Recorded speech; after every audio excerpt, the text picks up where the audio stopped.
ఈరోజు మనం చెప్పుకోబోయే కథ పులి గిలి. అనగనగా ఒక ఊర్లో వెంకయ్య అనే రెడ్డి ఉండేవాడు. అతనికి బర్రెలు, ఆవులు, ఎద్దులు, కోళ్ళు దాదాపు 200 దాకా ఉన్నవి. వాటిలో కోడెదూడ ఒకటి భలే బాగా ఉంటుంది. ఆ ఊర్లో ఒక దొంగ దానిని కాజేయాలని ఎప్పటి నుంచో చూస్తున్నాడు. ఒకనాడు ఎవ్వరికీ తెలియకుండా కొట్టములోకి వెళ్ళి దూలం మీద దాక్కున్నాడు. ఆ ఊరికి దగ్గరలో ఒక చిన్న అడవి ఉంది. దాంట్లో ఒక పెద్ద పులి ఉన్నది. ఆ పెద్ద పులికి ఆ రోజున ఆహారము లేక ఒక్క కోడి దూడనైనా పట్టుకు తిందామని చీకటి పడ్డాక ఆ కొట్టములో ఒక పక్క పండుకొని ఉంది. బాగా చీకటి పడి అందరూ నిద్రపోయాక దొంగవాడు దూలము మీద నుండి కిందకి దిగాడు.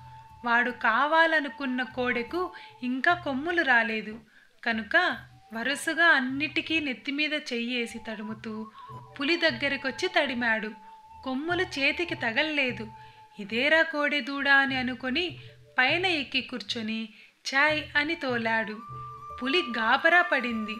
ఆ పులికి గిలి అంటే భయం.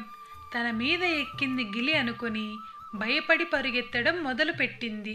తిన్నగా అరణ్యంలోకి దారి తీసింది. తెల్లవారేటప్పటికి బాగా నట్టడవిలోకి పోయింది. తెల్లవారుగానే తానెక్కింది కోడిదూడ కాదు పులి అని దొంగ గ్రహించాడు. ఎలారా భగవంతుడా దీనిని తప్పించుకునేదని ఆలోచిస్తూ ఉన్నాడు. ఇంతలో పెద్ద పెద్ద ఊడలు దిగి ఉన్న మర్రి చెట్టు కింద పెద్ద పులి పోతున్నది.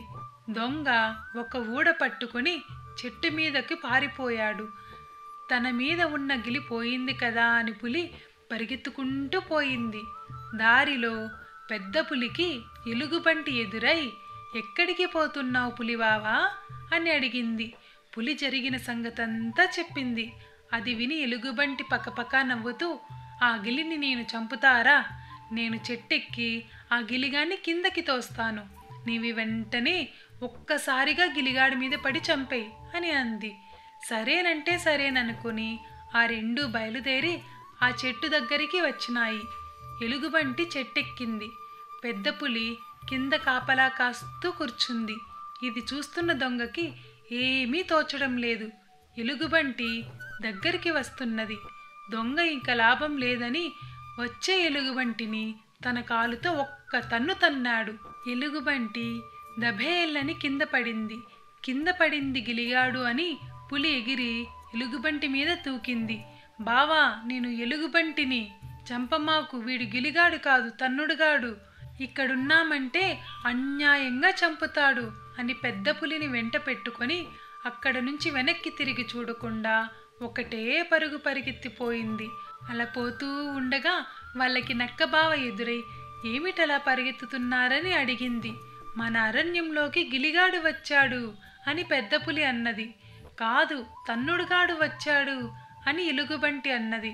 నక్క పెద్ద పెట్టున నవ్వి, ఓరి పిచ్చి వాళ్ళలారా, ఈ భాగ్యానికే పరిగెత్తిపోతున్నారా?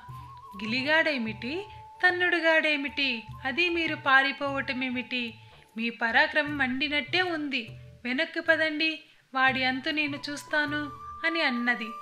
దొంగ ఇంకా ఇక్కడే ఉంటే లాభం లేదని దగ్గరలోనే పాడుబడ్డ గుడి ఉంటే దాంట్లోకి వెళ్ళి తలుపు బిగించి కూర్చున్నాడు. నక్క, పెద్ద పులి, ఎలుగుబంటి ఆ చెట్టు దగ్గరికి వచ్చి చూస్తే వాడు అక్కడ లేడు. నేను చెప్పలేదా, మనం వచ్చే లోపల వాడెక్కడో దాక్కున్నాడు. పిరికివాడు కాకపోతే దాక్కుంటాడా?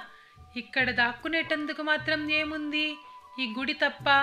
రండి, ఈ గుళ్ళో ఉన్నాడేమో చూద్దాం అని నక్క పులిని, ఎలుగుబంటిని గుడి దగ్గరికి తీసుకెళ్ళింది. గుడి తలుపులు వేసి ఉన్నాయి. గుడి తలుపు తీయాలని నక్క ప్రయత్నం చేసింది కానీ సాధ్యపడలేదు. చివరికి నక్క విసిగి ఆ తలుపు బొక్క గుండా తోక దూర్చి గడియ తీద్దామని ప్రయత్నించింది. ఇది దొంగ చూసి దాని తోక పట్టుకున్నాడు. నక్క ఇకిలించటం మొదలు పెట్టింది. ఈ విధంగా కాసేపు దొంగ నక్క పీకులాడేసరికి నక్క తోక కాస్త తెగిపోయింది. నక్క బ్రతుకు జీవుడా అని పరిగెత్తటం మొదలుపెట్టింది.